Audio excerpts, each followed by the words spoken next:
टोकतयाच्या 5 लोक असते, टोकतयाच्या तलवारीचे न्यारेच असते.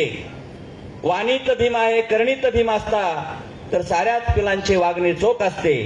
बाबासाहेब आज बाबासाहेबांना साक्षी ठेवून सांगतो की आज 5 लोक बाबासाहेबांच्या सोबत नव्हते, परंतु तुमच्या सोबत आहेत. याचा मला खरोखर आनंद आहे.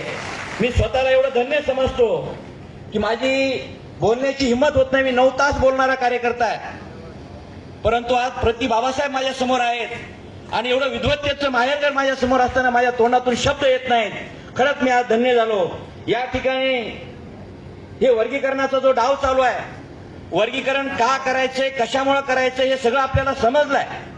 परंतु हे वर्गीकरण जर थांबवायचं असेल तर आम्हाला जनतेचा रेटा तयार करावा लागेल.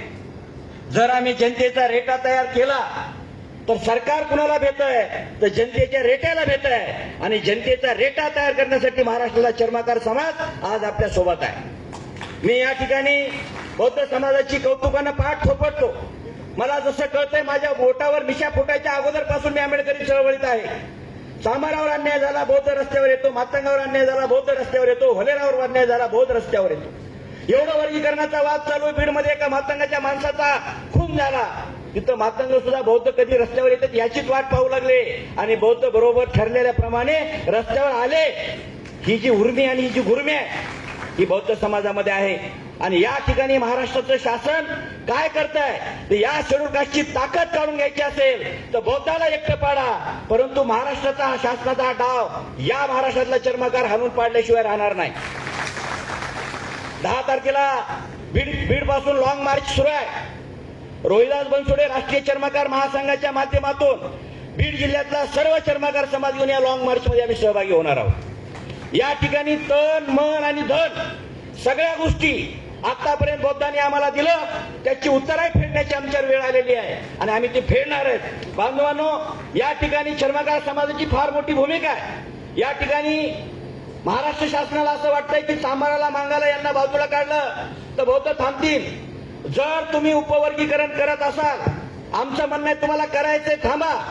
2027 ची जनगणना करा, जातीनिहाय जनगणना बघा आणि त्याच्यानंतर समिती नेमा.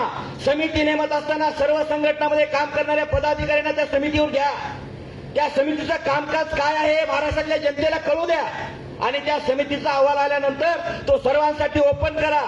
त्याच्यावर हरकती मागवा आणि हरकती मागविल्यानंतर आमच्यासोबत तुम्ही चर्चा करा की वर्गीकरण कसं करणार आहेत. त्यावेळेस आम्ही ठरवू. आणि जर आम्हाला विचारात न घेता 2027 ची जनगणना होण्याच्या अगोदर जर तुम्ही हा डाव पाडला तर या ठिकाणचा सगळा शेड्यूल कास्ट आमच्याकडे एक पर्याय आहे. जर आम्ही सगळेच बौद्ध झालो तर तुम्ही वर्गीकरण कुणाचं करणार? आम्ही जर सगळे बौद्ध झालो तर कुणाचं वर्गीकरण करणार आणि कुणाला वाटणार, कुणाला तोडणार? आमचा हा बी प्लॅन कार्यक्रम चालू आहे.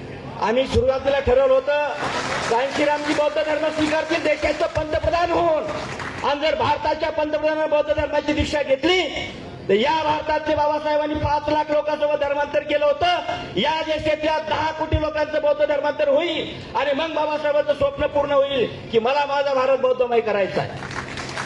आम्हाला आमचा भारत बौद्धमय करायचा आहे आणि याच्यासाठी देशातला चर्मकार या ठिकाणी कामाला लागलेला आहे. आम्ही बहीण कुमारी मायावतीला पंतप्रधानाच्या रूपानं पाहत आहोत. ज्या दिवशी बहीण या देशाच्या पंतप्रधान होतील त्या दिवशी या देशातला सगळ्यांना चर्मकार समाज, 23 कोटी चर्मकार समाज बौद्ध धर्मामध्ये येणार आहे. सरकारला आमचा इशारा आहे, चर्मकार समाजाचा बौद्ध समाजाच्या खांद्याला खांदा लावू.